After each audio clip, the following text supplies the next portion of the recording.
30 నిమిషాలలో నొప్పి లేకుండా వేడికోస్ స్వయం చికిత్స ఆవేశ హాస్పిటల్ హైదరాబాద్. నమస్తే విజయ మేడం. నమస్తే ఉష.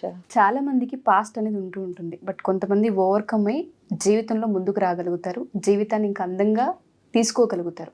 కొంతమంది అదే పాస్ట్ కోసం దాన్ని మర్చిపోవడానికి పరిగెడుతూ ఉంటారు. ఆ ప్రాసెస్లో డక్కా ముక్కలు తినాల్సిన అవసరం చాలా ఎక్కువగా ఉంటూ ఉంటుంది. బట్ పాస్ట్ని తీసుకొని పరిగెత్తడం ఎంతవరకు కరెక్ట్ అంటారు? ఎక్కడ ఆపాలో తెలియక కన్ఫ్యూజన్లో ఉంటూ ఉంటాం కాబట్టి దాన్ని ఏ విధంగా ఓవర్కమ్ చేయొచ్చు అంట? పాస్ట్ అనేది ఒక బ్యాగేజ్ లాంటిది. నువ్వేంటంటే వెళ్తూ ఉంటావు, ఒక్కొక్క సరుకు అందులో వేసుకుంటా ఒక బ్యాగ్ను పట్టుకెళ్తూ ఉంటావు. ఎక్కడో ఒక దగ్గర ఎక్కడ ఇవ్వాల్సిన సరుకులు అక్కడ దించేసి డెలివరీ చేయకపోతే కష్టం, అన్ని బరువుగా ఉంటుంది. ఎగ్జాక్ట్లీ. సో గతం అనేది ఒక అంటే మనతో పాటు వచ్చే ఒక బ్యాగేజ్ లాంటిది. దాంట్లో ఎంతవరకు అవసరం, ప్లస్ అందులో ఎన్ని ఖాళీ చేసేయచ్చు, ఎంత బరువు ఎలా దించుకోవాలి అనేది చూసుకుంటూ కొన్ని తీసుకుంటూ వెళ్ళాలి. అంటే ఒకటి, ఇప్పుడు పాస్ట్ అనేది ఏంటుషా, అది మెమరీ. ఫ్యూచర్ అనేది ఇమాజినేషన్, అంతేనా కాదా?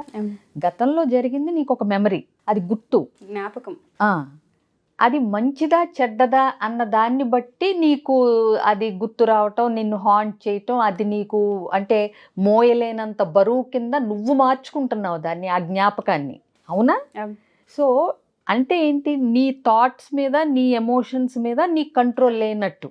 అంటే నీకు ఒక జ్ఞాపకం నిన్ను ఇంకా ఇబ్బంది పెట్టి అది నీ ప్రెజెంట్లో దాని ఎఫెక్ట్ నీకు పడుతోంది అంటే ఏంటి, నీకు వచ్చే ఆలోచనలు కానీ దానివల్ల వచ్చే ఎమోషన్ కానీ నువ్వు కంట్రోల్ చేసే పొజిషన్లో లేవు అని అర్థం. బ్యాలెన్స్ అయిపోతుంది. ఎందుకు అనంటే నీకు ఆ క్లారిటీ.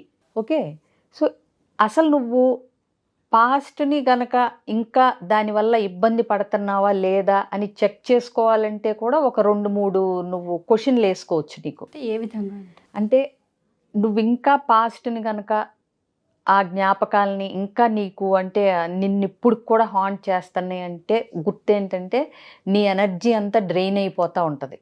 అంటే అవే ఆలోచనలు, అవే నీ బుర్ర తినేస్తా, అవే నిన్ను వెంటాడుతూ ఉంటే నీకు ఓపిక ఉండదు కదా. అవునా?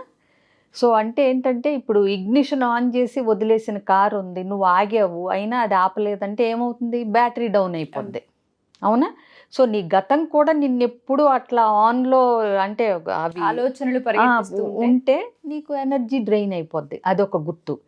ఇంకొకటి, నీ ఫ్యూచర్ చాయిసెస్, అంటే నువ్వు తర్వాత నెక్స్ట్ చేయాల్సిన పనికి తీసుకోవాల్సిన డెసిషన్స్ కానీ ఏదైనా వాటి మీద కూడా ఈ ఎఫెక్ట్ పడతా ఉంటుంది. అంటే నువ్వు ప్రాపర్గా థింక్ చేయలేవు, ఒక క్లారిటీ ఉండదు, ఒక నిర్ణయాలు తీసుకోవటంలో ఒక స్పష్టత ఉండదు. ఇవన్నీ కూడా నీకు జరుగుతా, నీకు డెసిషన్ మేకింగ్ కానీ ఆలోచనలు స్థిరంగా కానీ చక్కగా స్టేబుల్గా కానీ లేవు అని అంటే నువ్వు ఇంకా వెనకటి జ్ఞాపకాలు నిన్ను ఇంకా ఇబ్బంది పెడుతున్నాయని అర్థం.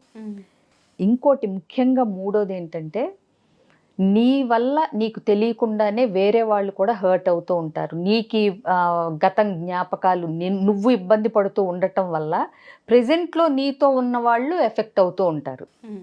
ఎందుకంటే నీకు నీ గతం గుర్తొచ్చినప్పుడు గనక నీకు ఇంకా అంటే కోపం, బాధ, దుఃఖం, ద్వేషం, అసహ్యం ఇలాంటివన్నీ నెగిటివ్ ఎమోషన్స్ ఉన్నప్పుడు నువ్వు ప్రెజెంట్లో ఉండే వాళ్ళతో ప్లెజెంట్గా ఎలా ఉండగలవు? కష్టం, అది చూడలేం కూడా మంచిని. సో ఇట్లాంటప్పుడు ఏమవుతుంది, నీ గతం వల్ల నువ్వు నీ వర్తమానాన్ని పాడు చేసుకుంటున్నట్టు. నీ వర్తమానంలో నీతో ఉన్న వాళ్ళతో నువ్వు సరిగ్గా ఉండకపోవటం వల్ల రిలేషన్షిప్ దెబ్బ తినిపించుకుంటూ ఉంటావు. అంటే హర్ట్ అవుతూ ఉంటారు. సో హర్ట్ అవుతూ ఉండటం వల్ల వాళ్ళకి నీకు ఉన్న ర్యాపో కానీ ఆ బంధం కానీ అది నీ యొక్క వెనకటి జ్ఞాపకాల వల్ల నువ్వు నీ యొక్క వర్తమానంలో ఉన్న బంధాలకి బీటలు వారే అవకాశాలు ఉంటాయి. సో ఈ 3 నువ్వు చెక్ చేసుకోగలగాలి. ఇంకా నీకు గతం గుర్తొచ్చినప్పుడు అలాంటివి వస్తున్నాయా అని. సో నువ్వు ఎలా ఓవర్కమ్ అవ్వాలి అని అడిగావు, ఎందుకంటే మనకి ఇంపార్టెంట్ అసలు అదే. ఎలా ఓవర్కమ్ అవ్వాలి అంటే, ఒకవేళ నీ తప్పు ఉంది నీ గతంలో, నువ్వు చేసిన నిర్ణయాలు తప్పుడు నిర్ణయాలు అవటమో, నీకు రివర్స్లో నీకు అంటే హానికరం కానీ లేకపోతే ఏదన్నా చేయటమో లేకపోతే రిలేషన్షిప్స్ బ్రేక్ అవ్వటమో ఏదైనా కానీ నీ నిర్ణయాల వల్లే నీ గతం బాగోలేదు అనుకుంటే కనుక నిన్ను నువ్వు కూడా క్షమించుకోగలగాలి. అంటే first forgive your self also. ఇప్పుడు మనం కూడా మానవ మాత్రులం, తప్పులు అనేది సహజం. అన్నిసార్లు మనకు వేరే వాళ్ళే అన్యాయం చేయక్కర్లా మన జీవితంలో. కొన్నిసార్లు మనకి మనమే చేసుకునే అవకాశాలు కనిపిస్తాయి, ఎక్కువ ఉంటాయి. ఏదో అనుకుంటాం, ఏదో చేస్తాం, ఏదో చేసుకుంటాం. ఇప్పుడు కొంతమంది అనుకుంటారు ఆ రోజు కరెక్ట్గా చక్కగా చదువుకుని ఉంటే నేను అదయ్యేదాన్ని ఇదయ్యేవాడిని అని చెప్పి ఇప్పటికీ దాన్నే ఆలోచిస్తూ ఉండటం వల్ల ఏమవుతుంది, రేపొద్దున ఇంకేదన్నా అయ్యేది అవకాశాన్ని కోల్పోతాం. Exactly. So forgive yourself first. అలాగే వాస్తవాన్ని ఒప్పుకోగలుగు. జరిగింది జరిగిపోయింది. శ్రీకృష్ణుడు అంతటా ఆయనే చెప్పారు ఏంటి, గతం గతః, వర్తమానంలో బ్రతకండి అని. ఎవరు చెప్పినా అదే చెప్తారు, అవునా? Live in this moment, here and now, be in the present. ఎవరు చెప్పినా ఇప్పుడు అదే చెప్తున్నారు కదా, అవునా? అదొకటి. ఇంకొకటి, నీ లైఫ్ని నువ్వు ఈ మూమెంట్లో చేంజ్ చేయగలిగినవి ఏమన్నా ఉంటే వాటి మీద ఫోకస్ చేయి. ఇప్పుడు గతాన్ని నువ్వు మార్చలేవు, జరిగిపోయిందాన్ని ఎవరూ మార్చలేవు, తిరిగి రాదు కూడా. బట్ ఇప్పుడు నువ్వేదన్నా మార్పులు చేర్పులు చేసుకోగలిగి నీ వర్తమానాన్ని భవిష్యత్తుని బాగు చేసుకోగలవు. గతంలో ఉన్న ఎక్స్పీరియన్స్ని, ఆ మెమరీని నువ్వు నీ కరెక్షన్కి, నీ బాగు కోసం, నీకు ముందు ముందు నీకు అది ఒక లెసన్ లాగా, అంటే ఒక పాఠం కింద తీసుకో గతాన్ని. ఎప్పుడు ఒక నెగిటివ్ ఎక్స్పీరియన్స్ ఎందుకు అనుకోవాలి? ఏదైనా ఇవాళ మనం ఒక స్థాయిలో ఒక పొజిషన్లో ఉన్నాము అంటే గతంలో నేర్చుకున్న పాఠాల వల్లే. అవి నీకు కష్టతరమైనవి అవ్వచ్చు, నీకు అంటే బొప్పిగట్టి నేర్పించవచ్చు, ఏదైనా సరే నీకు అది ఒక పాఠం కింద అనుకున్నావు అనుకో, లర్న్ ఏ లెసన్, అవునా? అందులోంచి తీసుకున్న నీతి కానీ, ఎక్స్పీరియన్స్ కానీ, అనుభవాలు, వీటితో ముందు ఎట్లా ఉండాలి, ఇక ముందు ఏం చేయాలి అనేదాన్ని నువ్వు నేర్చుకోవచ్చు. అలా ఉపయోగించుకుని ప్రెజెంట్లో, వర్తమానంలో నువ్వు ఏమన్నా చేంజెస్, మార్పు ఏమన్నా చేయగలవా అన్న దాని మీద ఫోకస్ పెట్టండి, అవునా?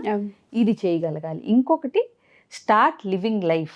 జీవితాన్ని ఆస్వాదించడం నేర్చుకోండి. ఒక జ్ఞాపకం నిన్ను హాంట్ చేస్తూ, నిన్ను ఇబ్బంది పెడుతూ ఉండే కన్నా దాన్ని ఒప్పుకోగలిగి దాన్ని తీసి పక్కన పెట్టాల్సిన అవసరం కూడా లేదు. నిజం చెప్పాలంటే జ్ఞాపకాలు ఎక్కడ పడేస్తాం, మనతోనే నిరంతరం ఉంటుంది. సో ఆ జ్ఞాపకాన్ని నువ్వు ఒప్పుకోగలిగి అది నిన్ను రాత్రింపగళ్ళు గుర్తు రాకుండా ఉండాలి అంటే నువ్వు ఆ వాస్తవాన్ని ఒప్పుకోగలిగి దాని గురించి తక్కువ ఆలోచిస్తున్న కొద్దీ ఆ జ్ఞాపకం కాస్త మరుగున పడే అవకాశాలు ఉంటాయి.